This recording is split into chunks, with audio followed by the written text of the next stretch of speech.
Meditation practice is a lifelong undertaking. Because the mind is constantly implanted with ideas, suggestions, and troubles during the daily life, there is always something to work with. It is possible to liken meditation to daily hygiene. For example, 1 week spent at a spa will be relaxing and will support our bodily health, but it will not eliminate the need to take a shower every day. Its effects will not last more than a few days, let alone a lifetime. Our body faces a lot of impurities from the environment. It is prone to sickness and aging. We clean ourselves every day and try to stay away from environmental conditions that would make us sick or dirty as much as we can. Then we may go to a spa again next year. It is the same with the mind. Someone may ask, but I can live happily even without meditation, right? For me, meditation as the purification of mind is as necessary as taking a shower for purification of the body. Theoretically, one could live happily without ever taking a shower, but few would choose that option. The potential danger of sickness with a disease like scabies would be too great. The defilements of daily life, namely the stress, disappointments, difficulties in personal relationships, misunderstandings, failures, and unfulfilled expectations, all those require reflection and introspection. Meditation helps to clear up the junk that piles up in the mind during daily life and purify it from the coarse defilements that have been accumulated as time goes by. It thereby helps prepare the mind for further difficulties, strengthening it and grounding it in happiness, love, forbearance, and equanimity. Daily meditation is, therefore, practice for the performance of everyday life, which will guide us, support our good qualities, and allow to dissolve whatever undesirable scraps of emotions and attitudes we have acquired in the recent past. Enhancing our meditation is a necessary factor in our lives to improve our well-being. And here I will add that physical exercise also supports your well-being, but not as directly and effectively. We also come to the understanding that enhancing our well-being is conducive to improvement in our meditation. In fact, the Buddhist scriptures suggest that ethical behavior and what is called right attitude are particularly conducive to progress in meditation. And in turn, progress in mental development acquired through meditation supports us in developing ethical behavior and right attitude. In the first lecture, we looked at meditation within the framework of the first three of the Four Noble Truths: understanding that suffering exists, understanding the real cause of our suffering, and that there is a way to transcend the cause of our suffering. In this lecture, we will begin to talk more about the fourth Noble Truth, the Eightfold Noble Path. Right attitude, Samma Ditthi, also known as right view, is the first factor of the path. According to the Mahachattarīsaka Sutta, right attitude is the basis of the remaining 7 factors of the Eightfold Noble Path: right intention, right speech, right action, right livelihood, right effort, right mindfulness, and right concentration. Here the word right means they are conducive to the development of wisdom. To actualize right attitude, we need right intention, the mechanism by which right attitude helps us maintain right speech, perform right action, and have right livelihood. In the Eightfold Noble Path, we can see wisdom interpreted as right attitude, or the knowledge and understanding of reality as it is, in combination with right intention, or the application of that knowledge and understanding to our speech and actions. For example, suppose that someone knows the laws of basic physics and understands how a pulley and lever can be used to conserve one's physical energy and increase the effectiveness of his or her effort. At some point, they end up needing to lift something heavy, like getting water out of a well.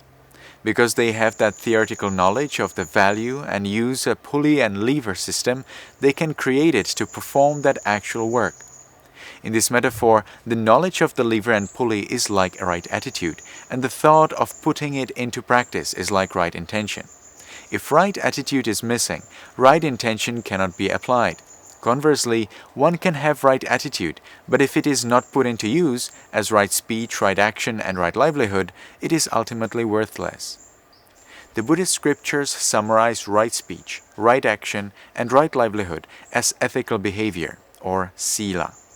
Right effort, right mindfulness, and right concentration, the last three factors of the Eightfold Noble Path, are summarized as meditation, samadhi in the Pali language.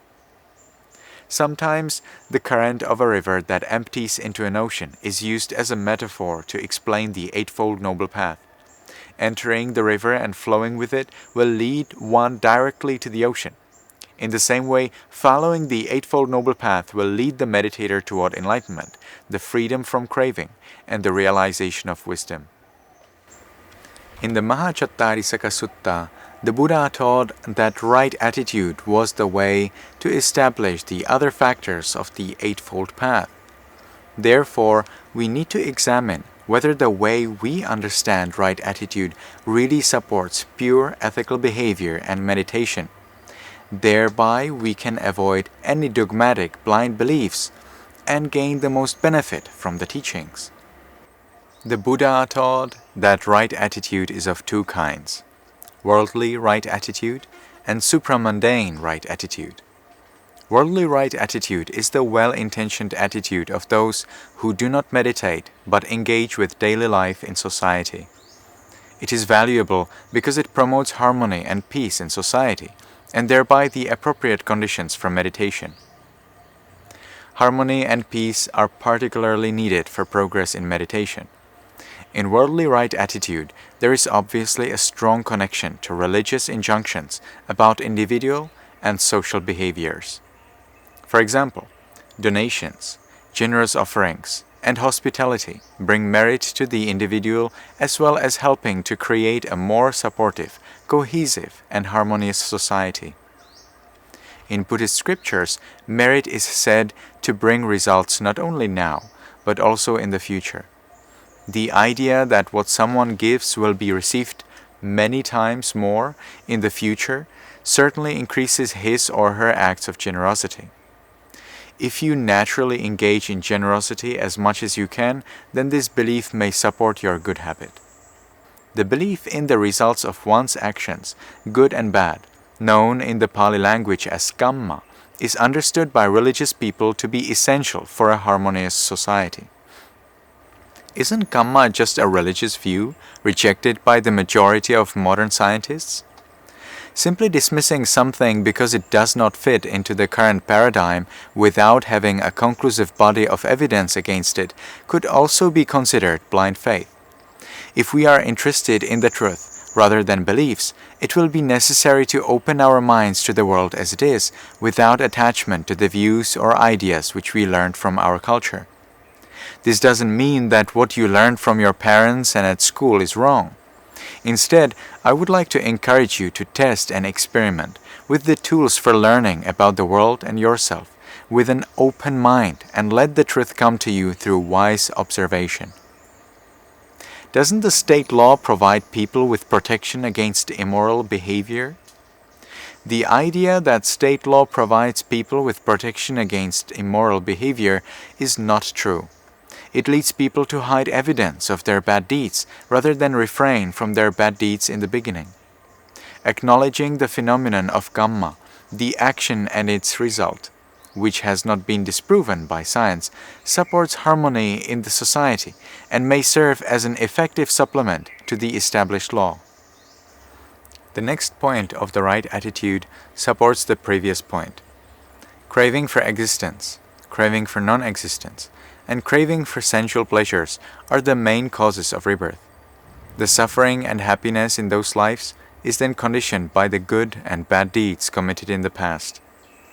Although some might find the phenomenon of rebirth difficult to accept, extensive research has been conducted on that topic with positive results by Dr. Jan Stevenson and Dr. Jim Tucker.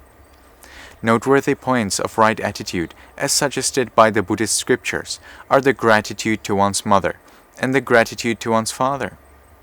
This refers to the good and bad treatment of one's parents.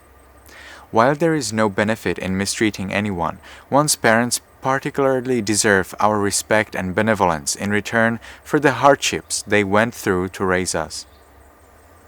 Additionally, acknowledging the existence of spontaneously born living beings, such as those in the worlds of pleasure and suffering, inspires people to avoid bad deeds and engage in meritorious action. Spontaneously born living beings is the term for beings of subtle, invisible bodies who were not born from a womb, moisture, or by any other process of cell division. Beings in hells, ghosts, and poor deities in the worlds of suffering, and deities and Brahmas in the worlds of pleasure. They appear in their worlds by the power of their previous actions. The list of right attitudes finishes with the possibility to get free from mental defilement and attain mental purity. The belief that it is possible to reduce or become free from mental defilements is essential for the people who are going to meditate. If you don't believe there is a possibility to deal with your daily sufferings and to establish peace and happiness, then you won't do anything for it, hence you won't attain it.